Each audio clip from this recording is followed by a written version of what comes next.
महाकुंभ मेळ्यात पुन्हा आग. सेक्टर 22 मधील 15 पॅन्डॉल जळून खाक.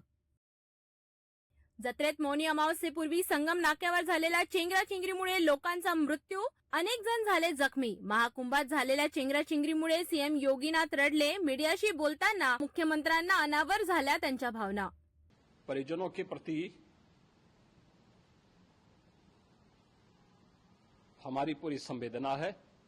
कुंभमेळ्यातील अन्यायकारक व्यवस्थेबाबत देश मुख्यमंत्री योगी आदित्यनाथ यांच्याकडे मागतोय उत्तर. मुख्यमंत्र्यांनी नैतिकतेच्या आधारावर राजीनामा द्यावा. शिवपाल सिंग यांची प्रतिक्रिया. मृतांना प्रत्येकी 1 कोटी रुपयांची मिळावी भरपाई. शिवपाल यादव यांची मागणी. मुआवजा कम से कम 1 करोड़ तो देना चाहिए मृतक को. 1 करोड़ पर मृत.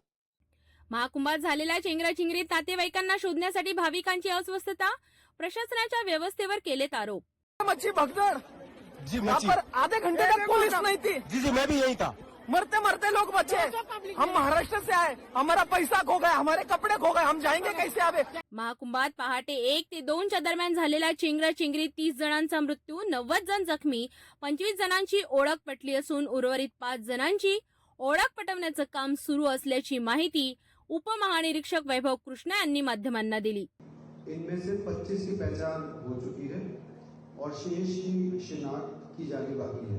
मौनी अमावस्येच्या शुभ मुहूर्तावर संत साधू आणि अनेक आखाड्यांनी केले अमृत स्नान. स्नान विधी दरम्यान हेलिकॉप्टरने त्यांच्यावर करण्यात आला फुलांच्या पाकळ्यांचा वर्षाव. 7,51,00,000 रुद्राक्षांचे निर्मित महाकुंभमध्ये 12 ज्योतिर्लिंगांची दिव्यता अद्भुत, मन मोहून घेणारे दृश्य. महाकुंभ मेळ्यात रेल्वे कर्मचारी होत आहेत सेवा आणि समर्पणाचे उदाहरण. सीसीटीव्ही नियंत्रण कक्षाची तत्पर कारवाई आणि प्रयागराज रामबाग स्थानकाच्या कर्मयोगींच्या दक्षतेमुळे कुटुंबापासून विभक्त झालेल्या महिलेला तिच्या प्रियजनांशी झाली पुन्हा भेट. महाकुंभमध्ये काही कंपन्यांचे चांगले काम. काही मुलींच्या मदतीने एक कंपनी महिला आणि मुलींना मोफत देत आहे सॅनिटरी पॅड. आरोग्य विभाग महाकुंभ काळात सर्व रुग्णालयांमध्ये मोफत सॅनिटरी पॅडचे करीत आहे वाटप.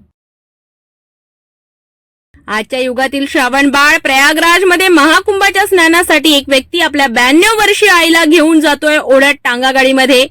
महाकुंभातील पवित्र स्नान करण्याची आईची इच्छा पूर्ण करण्यासाठी एका मुलाने मुझफ्फरनगर येथून केली यात्रेला सुरुवात.